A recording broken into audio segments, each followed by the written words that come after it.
আমাদের এই পৃথিবী রহস্যে ভরা। এই গ্রহটি হচ্ছে অনেক অদ্ভুত।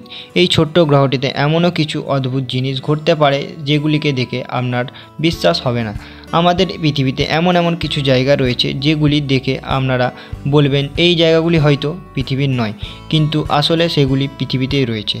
হয়তো আপনার মতো সাধারণ মানুষ কোনো দিন দেখেনি। তাই পপুলার ডায়েরির এই ভিডিওতে আমি আপনাদের এমন কিছু অসম্ভব জায়গার ব্যাপারে বলতে চলেছি। তাহলে চলুন শুরু করা যাক আজকের video. Haukadalur valley Iceland. এই কথাটি শুনে আপনি হয়তো অবাক হবেন না যে আইসল্যান্ড হচ্ছে পৃথিবীর সবচেয়ে সুন্দর জায়গাগুলির মধ্যে একটি। সমগ্র দেশটিতে ছড়িয়ে রয়েছে পাহাড়, পর্বত, নদী, নালার এক মনোরম দৃশ্য। আর সেরকমই এখানকার নাটিক আইল্যান্ড তার নিজের অদ্ভুত জিনিসগুলির জন্য বিশ্বের কাছে অনেক প্রসিদ্ধ। কিন্তু আইসল্যান্ডে যখন পর্যটকরা ঘুরতে যায় তখন ব্লু লেগুনে থাকতে তারা বেশি পছন্দ করে। হাকা ডলার ঘাঁটিকে দেখে আপনারা অবাক হয়ে যাবেন। এই জায়গাটিতে অবস্থিত দুটি গিজার্সের জন্য সমস্ত জায়গাটি সারা বিশ্বের কাছে অনেক প্রসিদ্ধ। এই দুটো গ্রেট গিজার্স এবং স্ট্রোক হচ্ছে অনেক প্রাচীন, যেটাতে আপনি দেখতে পাবেন একটা গর্ত থেকে বার হওয়া জল ফোয়ারার মতো বেরিয়ে অনেক উঁচুতে উঠে যায়।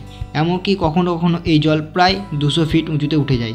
এই পুরো জায়গাটির নিচে একটা জলধারা রয়েছে, যে জলধারাটির জলচাপ প্রতি 10 মিনিটে অন্তর অন্তর বাড়তে থাকে, যার ফলে হোলগুলির মাধ্যমে জল বাইরে বেরিয়ে আসে।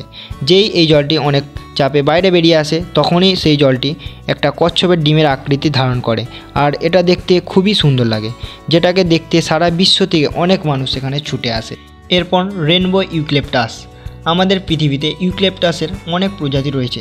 যদি গণনা করে দেখা হয় তাহলে পাবেন আমাদের পুরো পৃথিবীতে প্রায় 700টির চেয়েও বেশি প্রজাতি রয়েছে, যেগুলি বিভিন্ন সাইজের এবং বিভিন্ন রঙের হয়। যেগুলির মধ্যে সবচেয়ে সুন্দর হচ্ছে রেনবো ইউক্যালিপটাস, যেগুলি লম্বাই হতে পারে প্রায় 250 ফিট।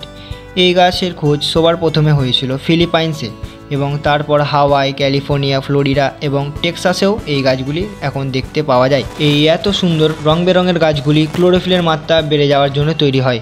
তার জন্য গাছের পাতাগুলির রং সবুজ হয়। এছাড়াও এগুলিতে অনেক ধরনের কেমিক্যাল পাওয়া যায়, যার জন্যই এই গাছগুলির কাণ্ডগুলিতে বিভিন্ন রং দেখতে পাওয়া যায়। এবং এলাকাগুলিতে কখনো অধিক বর্ষা আবার কখনো বা অধিক গ্রীষ্ম, এর জন্যই এর জায়গাগুলিতে জলীয় বাষ্পের পরিমাণ হয় অনেক বেশি, যার ফলে কেমিক্যালগুলি একে অপরের সাথে মিশে যায় ও গাছগুলির রং এরকম হয়ে যায়। এই রঙগুলি আপনি তখনই দেখতে পাবেন যখন আপনি গাছগুলির বাইরের ছালটি তুলে দেবেন।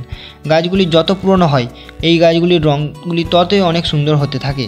আমেরিকার বিভিন্ন স্টেটেতে এই গাছগুলি দেখতে পাবেন, তবে এখন এই গাছগুলিকে ফিলিপাইন্সে খুব কমই দেখতে পাওয়া যায়, কারণ সেখানকার পরিবেশে এগুলি বেশি বৃদ্ধি পায় না। তারপর ল্যান্ডকুয়াইস মেরেনহেন্সেস ন্যাশনাল পার্ক, ব্রাজিল। আপনি হয়তো জানেন না, সারা বিশ্বের সবচেয়ে সুন্দর সাঁতার কাটার জায়গা কোনো মরুভূমির মাঝে জলাশয় হতে পারে। ব্রাজিলে অবস্থিত এই ন্যাশনাল পার্কে কিছু এরকমই একটা দৃশ্য দেখতে পাওয়া যায়। দৃশ্যটি পৃথিবীতে অবস্থিত সবচেয়ে সুন্দর দৃশ্যগুলির মধ্যে একটি।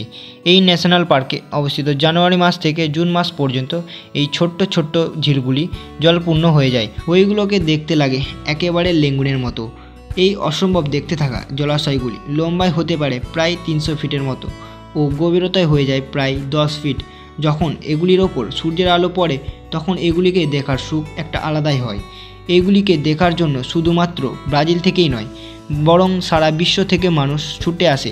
কিন্তু জুন মাসের পর যখন এগুলি শুকিয়ে যায় তখন বছরের শেষের দিকটা এই জায়গাটি হয় পুরো ও শুষ্ক জায়গা, আর সেই জন্যই এখানে তখন আর কেউ আসে না। আজকের ভিডিওটা এতদূর পর্যন্তই। যদি তোমাদের ভালো লেগে থাকে তাহলে ভিডিওটাকে একটি লাইক ও চ্যানেলটিকে সাবস্ক্রাইব করে দেবে।